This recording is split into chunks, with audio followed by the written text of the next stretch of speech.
ایک گاؤں میں سکینہ نام کی ایک غریب مگر نیک دل عورت رہتی تھی۔ اس کی 4 بیٹیاں تھیں۔ 2 بیٹیاں عائشہ اور زینب بہت سادہ اور فرمانبردار تھیں۔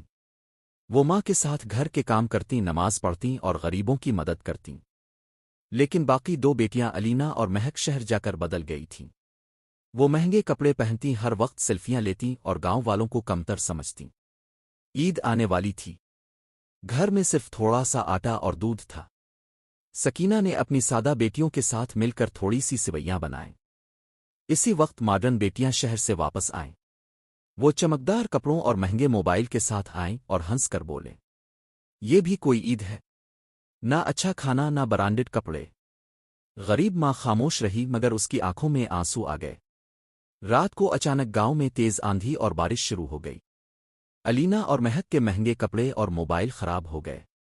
وہ ڈر کر اپنی ماں کے پاس آئیں۔